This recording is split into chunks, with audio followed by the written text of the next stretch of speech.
terkait dengan hitungan jumlah istri bagi umat Nabi Muhammad SAW, ada tahdid atau ada pembatasan dari Allah SWT, yaitu ayat fankihu ma toba lakum minan nisa'i masna wa thulatha wa ruba'.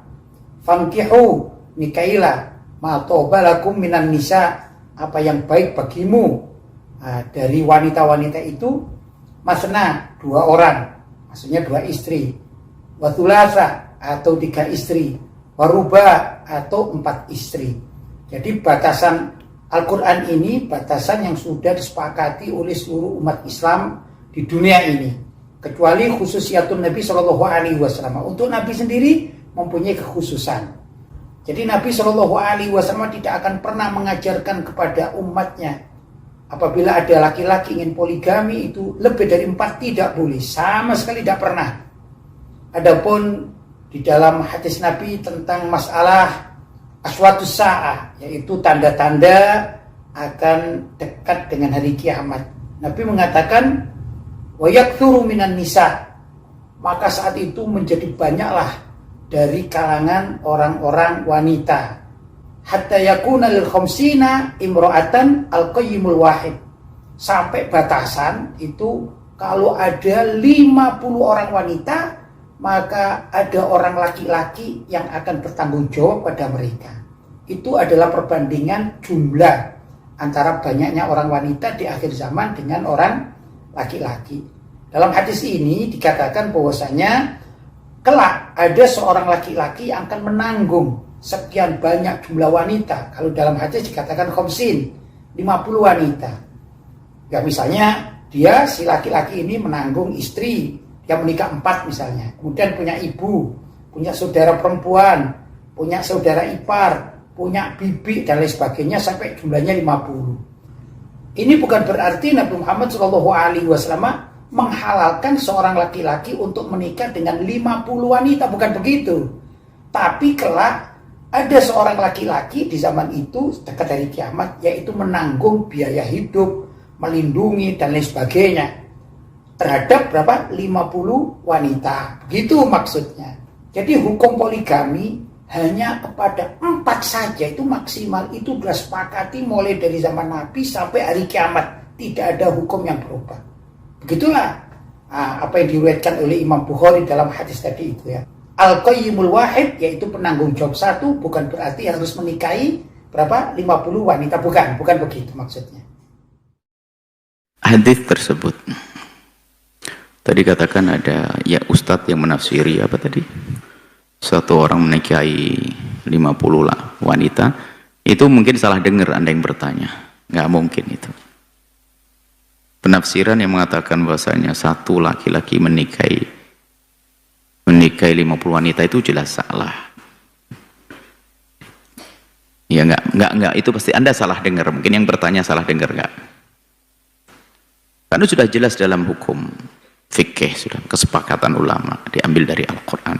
Kalau seorang laki-laki paling banyak menikah 4 dan seterusnya. 4. Kemudian setelah itu pun ada aturan-aturannya.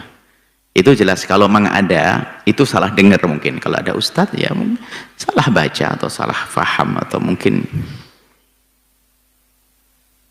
ya salah. Karena apa? Itu bahaya urusan dengan pembahasan akidah juga. Bagaimana Al-Quran begini, ada pertentangan dengan akidah, urusan fikih. Jadi insya Allah itu adalah salah dengar saja. Jadi yang kedua, itu sebenarnya hadisnya kan ada 2 hadis yang mirip ya. Pertama adalah tadi sebutkan nas hadisnya min asyrati saati ya, termasuk tanda hari kiamat. Itu disebutkan bahwasanya ayurfa'al ilmu.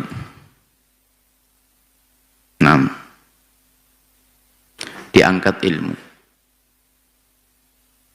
Jadi ilmu diangkat. Oh, kama qala Nabi sallallahu alaihi wasallam. Kemudian apa? Yafshwa az-zina, tersebar perzinaan sampai naudzubillah disebutkan pensyarah hadis sampai orang tidak malu zina di pinggir jalan, di ini naudzubillah. Itu di antaranya seperti itu. Kemudian yusrabal khamru, khamr diminum. Ini hadis Bukhari, riwayatnya seperti itu. Kemudian Kemudian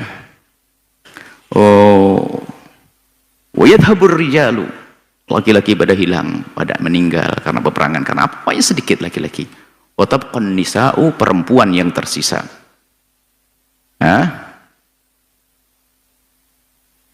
Hatta yakuna, sampai ini hadis yang mungkin dimaksud ini kan pernah kita bahas dalam kitab Riyadhus Shalihin pada beberapa waktu yang lalu.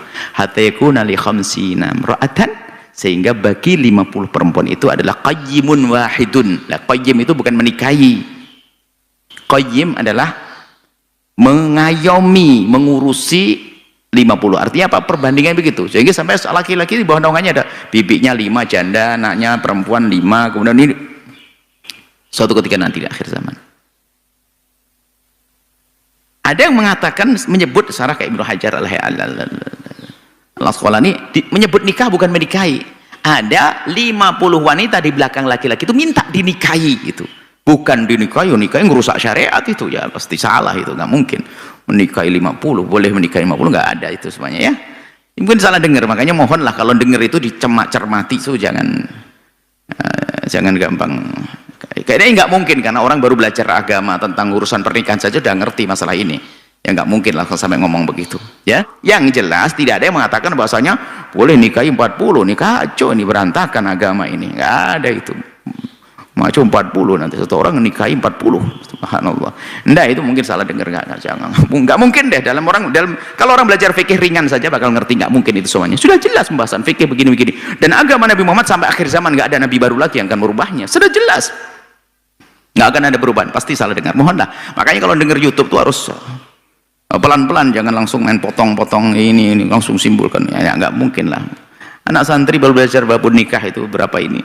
Boleh nikah itu sudah jelas, nggak akan mungkin itu. Belum lagi nanti kita bahas masalah akidah, masalah fikih secara luas, nggak ada. Jadi yang benar ya tadi penafsiran yang satu lagi adalah mengayomi, mengurusi, atau kalau dihubungkan dengan pernikahan disebutkan bahasanya pengen dinikahi. Karena apa? Begitu banyaknya perempuan, saking kurangnya laki-laki, dan wanita butuh laki-laki, minta dinikahi, bahkan minta dalam hubungan biarpun halal atau haram, sampai dikatakan halal haram, pokoknya 1:50, begitu intinya. Semoga Allah menjaga kita semuanya, iman kita ya, dijauhkan dari zina, naudzubillah. Zina sudah tidak malu lagi. Bisa jadi sampai dikatakan tidak malu lagi berzina, ada orang zina di tengah jalan. Bahkan mengatakan ada seorang ibu berzina di kamar, anaknya mengetahui dari luar, maksudnya dirasa oleh anaknya sudah biasa. Dan kita mendengar hari ini, suatu ketika ada seorang anak menangis, "Buya, ibu saya sudah tidak malu membawa laki-laki ke rumahnya." Wah, ini alamat saat hari kiamat. Semoga Allah menjauhkan kita dari zina.